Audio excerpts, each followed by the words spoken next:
Hey, good to have you with us here on Bills by the Numbers, where we let the stats tell you where the Bills are at. We're presented by FanDuel. Make every moment more. Coming your way, the draft has many twists and turns every spring. But what kind of maneuverability power do the Bills have this time around? Is the depth at defensive tackle real or a mirage? And we'll have our one burning question. No touchbacks at the 35 around here.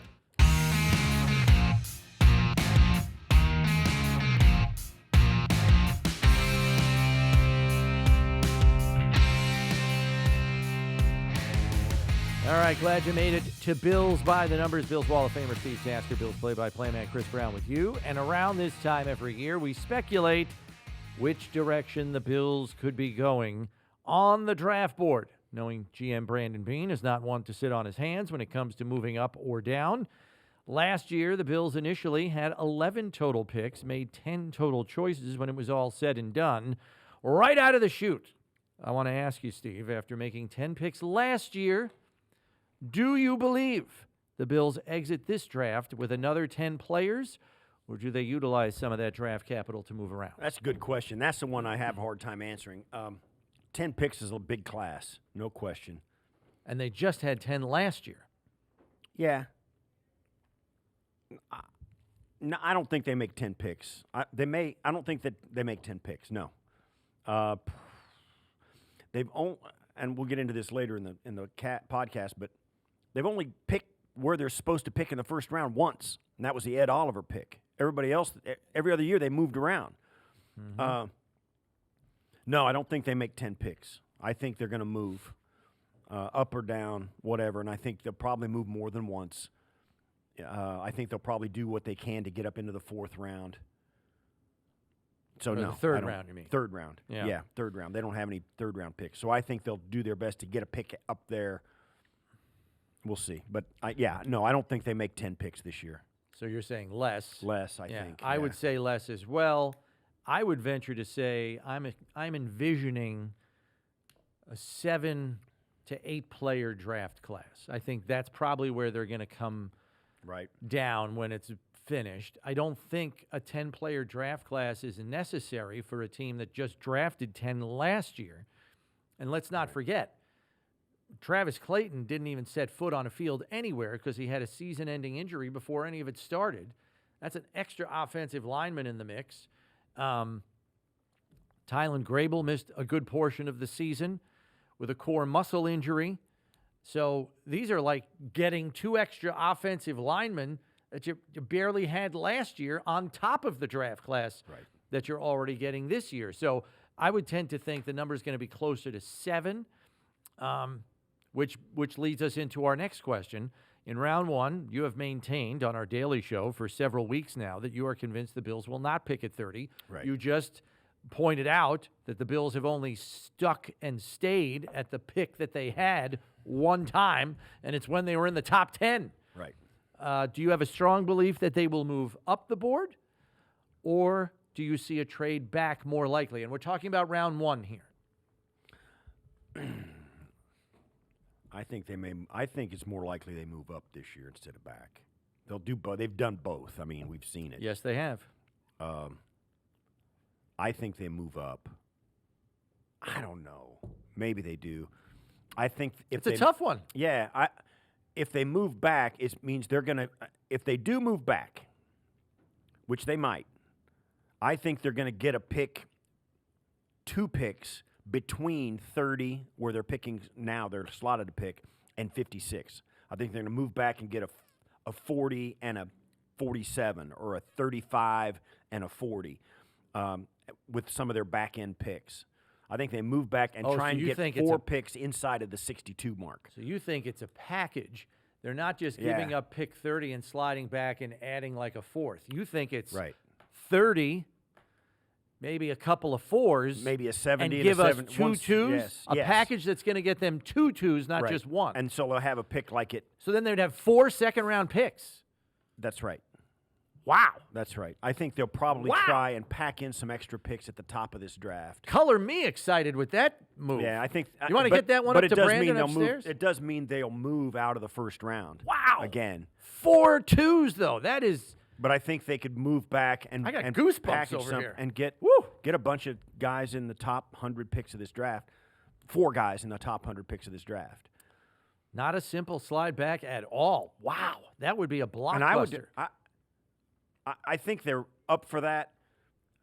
I think there's a couple of guys, given some of the strengths, the position strength they've got in some of their spots, they could throw some players and the whole thing. I think all of that's on the table, and that's what I'm just thinking of this as we're speaking about it. I think that's more likely.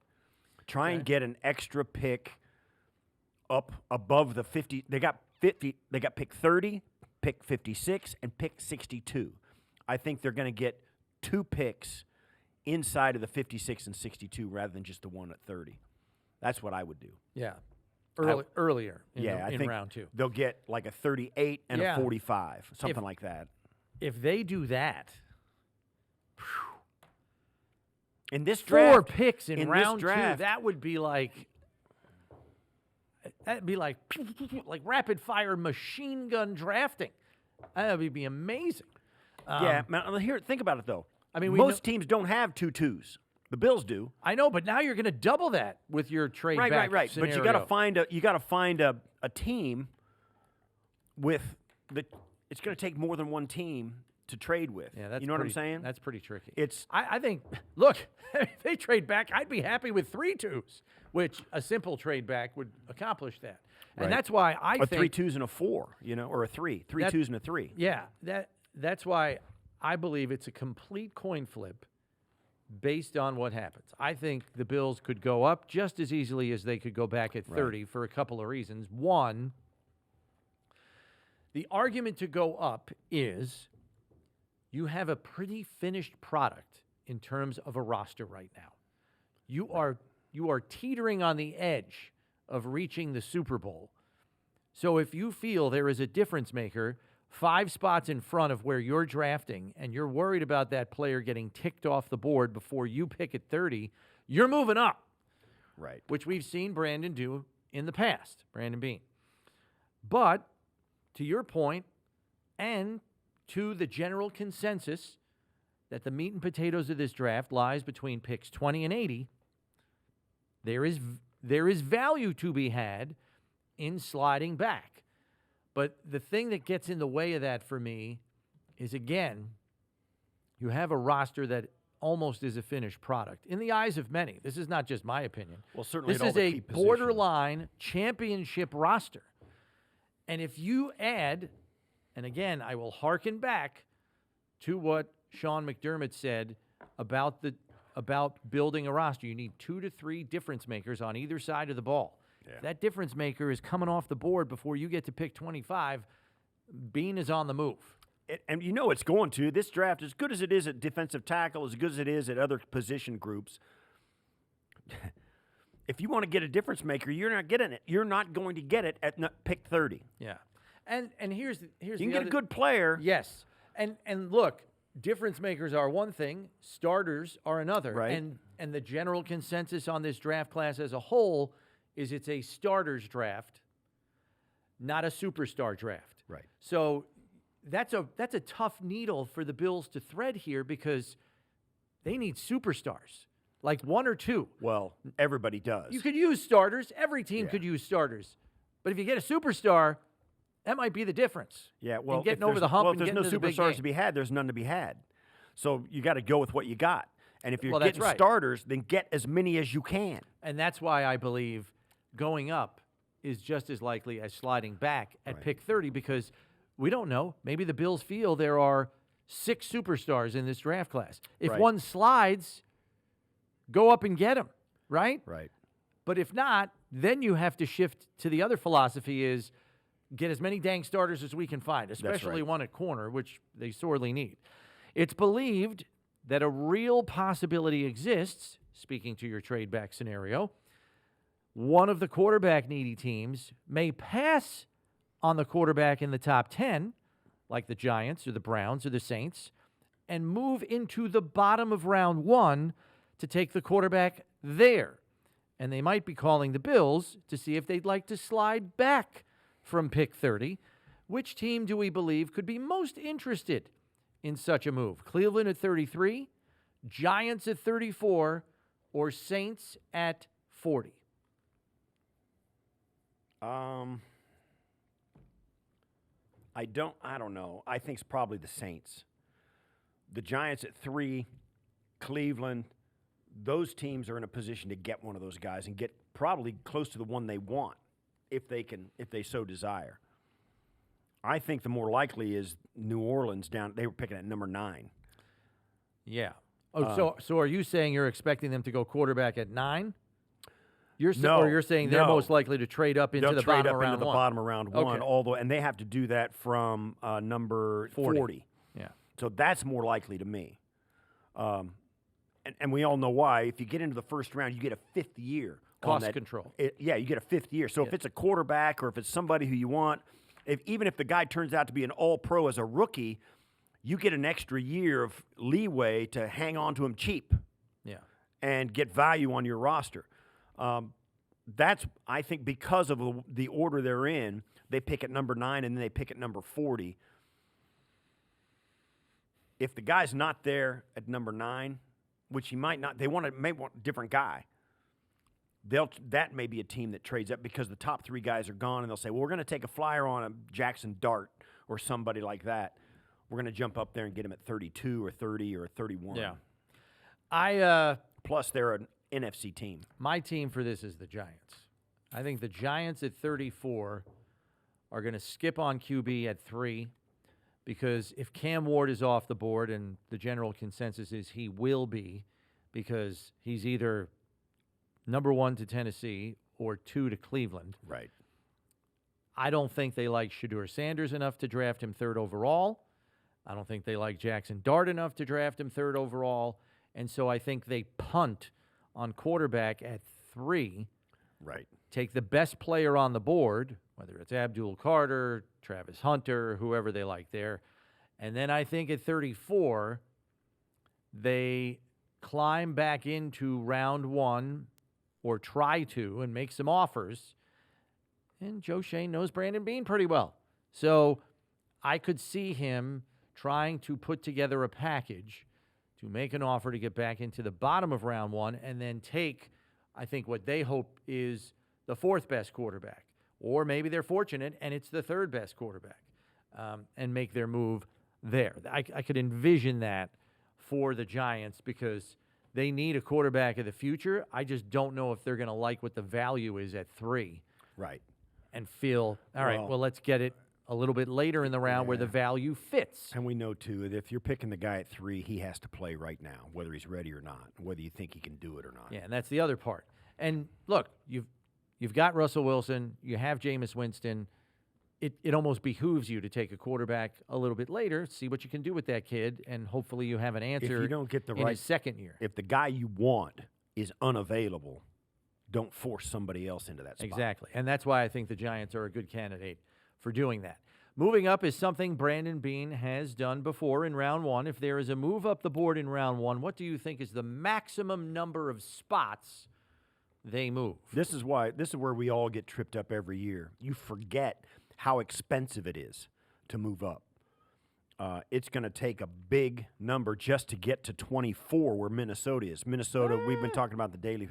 It takes, they're at 24, so that'd be 6 spots. Yeah, I think it's about 120 value points. So I think if you use your pick at 30, you can use the 2 highest 5th-round picks you have. I'm not doing it. And get there. I'm not doing it. 2 highest 5s along with, and I think you needed a 4 also. One of your 4s and your 2 highest 5s. And I think, you're talking if I remember right, that got you there. You're talking about one of your 4s, which would be 109 or 109. Yeah, I think it was 109 and then 169 and 170. Yeah. So that's 3 draft along picks. with pick 30. That's 3 draft picks. I ain't doing it. And 30. I ain't doing it. Would you do it if you could get the 2nd best defensive tackle in the class? Who is it? Well, whoever you believe it to be. It's not that Mason Graham from Michigan, but it's the next guy. All right, well, You see what I'm saying? You're not going to do that at 20. No, I'm saying 24. He's sitting there at 24. You're not going to do that at 24. So you give up 24 is too. You're not going to get the top guy at 24. What if you get the third best defensive tackle? What if it's Derek Harmon? You moving up to 24 for Derek Harmon from Oregon? There's some people who think Derek Harmon's going to be there for you at 30.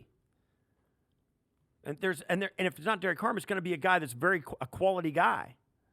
You know, you've got Abdul Carter's the guy, Mason Graham, you got James Pierce, I don't know. Shamar James Stewart, Pierce. Walter Nolan, and Kenneth Grant, the guy who's been mocked to the Bills 20 times. All right, so what if Kenneth Grant's there? What if pick 20 is a defensive tackle, pick 21 is a corner, and pick 22 is an edge rusher, and you feel like the run is on at defensive line, and you're still 6 picks away? No. I'm not paying three of my 10 draft picks. It's 2 5s. For that guy. It's 2 5s. 2 5s and a 1. And you still got a 5 left. 2 5s and a 1. And a 4. Forget it. Get your guy. No. There's plenty of guys. All right, so then tell me, how high are you moving? What is a palatable exchange for you in terms of how high up the board you're willing to go? I just told you to get to 24 with his 6 spots, you have to give your pick at 30, your 109 pick in round 4, and two of your 3 picks. And this is how high are you going? This is a little bit esoteric. So yes, I would do it for what you just said. I would move to 24. Yeah. If not only your guy was sitting there, but everybody in the drafts guy was sitting there. It's not just you. It's Mel Kiper. It's so who is all that? those. I don't know. That guy's not going to be there at 24. Okay. If the entire draft comes to a screeching halt, but that's the point. point. They can't believe, like Travis Hunter is sitting there at 24 because somebody put a video of him with a gas mask on. Okay, like a Laramie Tunsil situation. Yes. Go up and get him. All right, let me present this to you in different terms, okay? We're only talking about the Bills. This player is a fit for the Bills. He is a difference maker for the Bills. And I'll even say he's a difference maker for the Bills on defense, okay? We'll even pick a side of the ball. Don't. How high are you going just said it. From 30? He's a fit for the Bills. He ain't fit for anybody else. Right. Wait for him. He'll be there at 30. If he's because just he's a fit for the Bills, well, come on. And ain't nobody got him that high on their board. You're trying to squirm out of this. I don't like this. You're trying to squirm away from me here. I'm trying to tell, and just because he's a fit for the Bills doesn't mean he isn't a fit for 10 other teams, especially if he's a first-round pick. You said we're talking about the Bills. Well, I'm trying to narrow it down for you so you can make a more comfortable decision as to how high up the board you're going. That guy has to be. Is 6 too many picks for you? It's too high? A price to pay to go up 6 spots? I'm trying to get a gauge from you as to how high you're comfortable going. A 1 and 2 5s and a 4 to go up to 24. 4 and 4 picks to go up 6 spots. Yeah, absolutely not. Okay, that guy is not. So there. Not that if we were in the top 10 and we moved up from 10 to 4, maybe. Okay. Maybe. Not from 30 to 24. You don't have to give up 4 picks. You can give up your pick at 30 and then come up with some other combination to make it less. Right. But you're giving up a higher pick then. Right. No, I'm not doing that. Forget it. Because you could just 4 picks. You're not giving up a Taron Johnson, a Matt Milano, and a Christian Benford for some 20-year-old. No, forget it. All right. So once again, I will put it to you. Tell me, how high are you willing to move up the board to get a player that your team covets? You're not willing to go up 6 spots. No, I'd trade with Detroit, Baltimore, the Rams, go to 26, which would take it down to maybe 26, 27, 28. That's your range? That's it. Just so a couple of small picks. move. Just a couple of picks, because then we avoid the, oh my gosh, the thing when Philly or Kansas City jumps ahead of Buffalo to get a guy, and Bills fans' heads explode again. That's also a concern. Right. Because there are a lot of teams in the range of the Bills that have similar positional needs. Now, look, Kansas City needs an offensive lineman horribly, so they're probably not a concern this Or year. it could probably. be Cleveland, the Giants, and Tennessee at 33, 34, 35 wanting to jump back in, and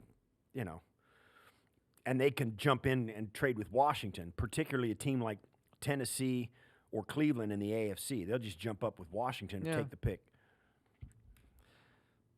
That's why you have to consider moving up a little bit to make sure you get your guys so you don't get leapfrogged by people like that. No, make the How pick. high are you willing to go? I would look, if it's the right guy and he's a behemoth and he's going to start day one, whether it's Now, corner, if he's going to start day one, how do you defensive know he's tackle, going to start day one?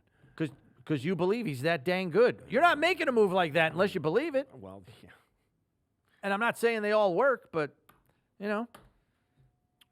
Dalton Kincaid started day one. They moved up for him, and he had 73 catches, broke a team record as a rookie. Yeah. So All right. that's the kind of guy you got to go get. Well, If you I don't believe want it's that guy. I don't want a defensive tackle getting 73 catches. All right. I want him getting 10, 12 sacks Well, right. So that from the defensive tackle spot. Nice segue, Steve, because that leads us to our next question. What is it you think they'd be moving up for if a move was warranted in the eyes of Brandon Beane? Bills are moving up. What are they doing it for? A corner, a defensive tackle, an edge. Yeah, I would agree with They that. will not move up, even if Malachi Starks is there. I don't think they'll move up. Yeah, not for a safety, right? Or Umanwari, any of these guys. I think it's got to be a corner, a defensive tackle. It's got to be for one of the positions where They you may- need a starter either right now or maybe by midseason, but definitely by next year on defense. Now, off the boards, too, if there's a guy, and well, I'll say this. If Matthew Golden is there, the wide receiver from Texas has dropped all the way to that spot, who's like one of the top two in the class, maybe. Yeah, Maybe. I think Isaiah, wide receiver is a sneaky possibility in round one, which I know would make a lot of the callers to our daily show very happy. I don't think it's a top priority for them, but if the value is appropriate and the value at some of those defensive positions is not, I don't think you can rule out a receiver, especially if one of that caliber But I think slides that far. If you're talking about what they'll jump for, I think it's going to be a corner or a defensive tackle. Yeah. That's my call. That it's got to be a money spot and a spot of need for them as well, which both those positions are at this point. Yeah. We transition now to the numbers game, where Steve will be quizzed on what else? Brandon Beane draft trade history. Let's get it going. Question number one. Since 2018, when GM Brandon Beane took over NFL draft responsibilities for the Bills, has he traded down more or up more in the last 7 drafts? I think he's traded, well, if you count the year he had Josh, he traded up. We are counting that year. Well, okay, well, he traded up like 4 times. Does that count as 4 different times? We're talking about draft weekend trading only. Oh, okay. All right. So remember, he made an traded a initial bunch of trade them. He in traded March. A bunch from yeah, he traded a bunch from early. So we're talking about draft weekend. Has he traded up more or down more in the 7 drafts? Up. He has actually traded down more by the slimmest of margins. 4-3. 8 trades down, 7 trades up. See, because he went up twice he got up there for Josh and he got up there for Tremaine in the same draft.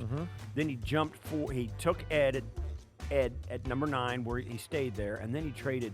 He traded up for Khair. Up for Kincaid. Up for Kincaid. Yeah. Okay. Down twice for Keon.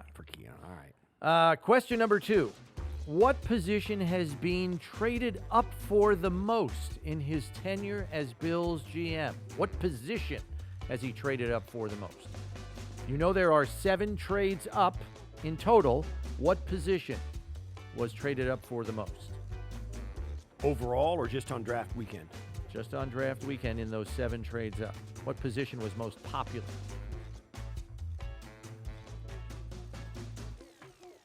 Corner. Not corner. Oh, I thought he might have traded up. You want to take a second crack at it? D-line. It's actually tight end. Oh, yeah. With Dawson both Knox those guys and Dalton Kincaid were both moves up the board. That's right. Question number 3. What position has Beane selected the most after a trade back in his tenure as Bills GM? Now, this is a little more difficult because you're not trading back for a position in mind. You do that when you go up. But what has been the outcome of trades back positionally been the most popular? I will say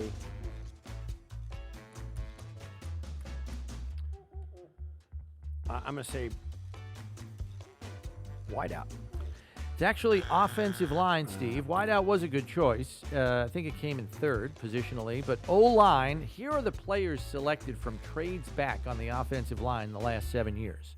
Luke Tenuta, Nick Broker, Cedric Van Pran Granger, and Travis Clayton. So 2 last year alone, some of the trades back. Question number 4. In the 2017 draft, before Brandon Beane was on board, there was a trade down in round 1, which, as we know, became Tre'Davious White. But in round 2, there were 2 trades up. Can you name the 2 players who were taken with those 2 trades up the board? Round 2, 2017 draft. 2 trades up to select these 2 players.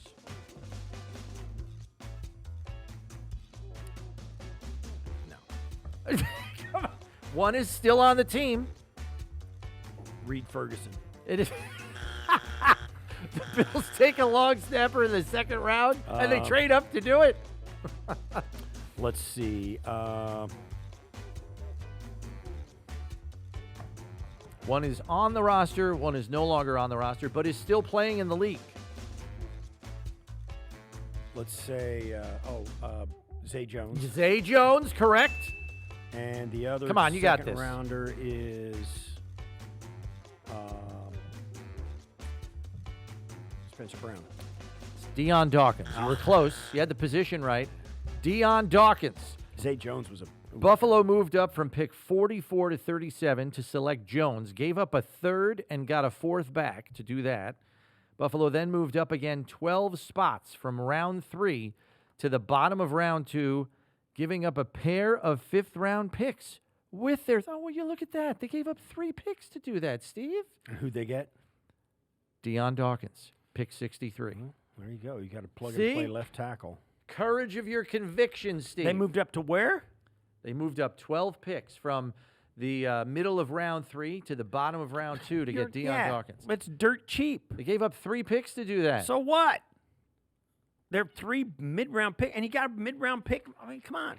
Hold on. And you got a plug-and-play left tackle. Yeah, you're going to make that deal. 2 5th-round picks. I was just suggesting that to move up in round 1 along with a 4, and you said You're not no. going to waste a round. Turned it down. No, you're not going to do that. It's too expensive. You still have a 4 and a 5 left to do that. No. Come on. No. You got to live a little. No. All right. That's the numbers game. Bills fans, get in on the action with FanDuel, America's #1 sportsbook. Just download the app today to play any way you want. Plus, with live betting, you'll get updated odds on games that have already started. Best of all, you'll get paid your winnings fast. Make every moment more with FanDuel, official sportsbook partner of the Buffalo Bills. Time now for our one burning question. Steve, I need you to rank in order of importance, 1 through 4, the positions that the Bills must have in their collection of picks when the 2025 NFL Draft is over. Order of importance, 1 through 4. Positions. For me, it would be corner, number 1. Okay. Defensive tackle, number 2. A defensive end, number 3. And a safety, number 4. All right. That's exactly what I had. Really? That is no fun. Corner. That's what I'm talking about. Corner 1, defensive tackle 2, edge 3, safety 4. I think you could make an argument. You can flip-flop the D tackle and the D end. Yes. Or even put a safety in a 3. I think you could even flip 1 and 2. I think you could even go D tackle first, corner second, and be fine. They're deep. But I think the bottom line is it's got to be a heavy defensive draft class for the Bills. I'll be surprised if the top 3 picks that we've been talking about so much, the 50, the 30th, the 56th, and the 62, if they're not all 3 defenders. I'll be surprised. I think they're all going to be defenders. No remote chance for a receiver in there for those 3? I don't think so. Somebody's got to slide considerably, right? Yeah, and I'll say this too. I don't want to stack more on Josh Allen than needs to be stacked on him, but he did it with finger quotes. None of these guys were proven until Josh started throwing them the football this year. I think you can do more with. It's a little bit like the Chiefs did with Mahomes. They got rid of Tyreek. They just kept drafting guys, and they win with them because they got a great play caller and they got a great quarterback, just like Buffalo. And now the Bills have something they haven't had in a long time, which is continuity. Their offensive coordinator's back for a 3rd year, going on into his 3rd year, and he's got a lot of continuity in this offense. They can evolve fast as an offense. So. Yeah, they don't need to draft one of those wide receivers. And I hear all this stuff about they scored more points than anybody in franchise history last year. They don't have any needs offensively. Just keep on keeping on and keep evolving. Defensively, they need some help. You can't slice it any other way. They need guys over there that can wreck a game. They don't have any. So that's where this draft has to focus. It has to focus over there. Our closing figure deals with the biggest move up the board in Brandon Beane's tenure as Bills general manager in one trade. The furthest up the board Beane ever moved in a single trade, 20 spots in the 2022 NFL draft. He moved from the 6th round to the 5th round, pick 168 to 148, gave up an extra 6 to do so. The player selected, wide receiver Khalil Shakir out of Boise State. Stay out of the top. Don't spend the money to move up in the top. Stay in the middle. We kill it in the middle rounds. We do Get kill more it of those guys. They do kill it in the middle rounds. Yeah. Khalil Shakir, one of the more recent examples. That's it for this edition. Be sure to watch us on the Bills YouTube channel or subscribe on whatever podcast platform you use to listen to us so you know when our next episode is out, because when you need to know about the Bills, you need to check Bills by the Numbers. For Steve Tasker, I'm Chris Brown. Thanks for listening. We'll catch you next time, everybody.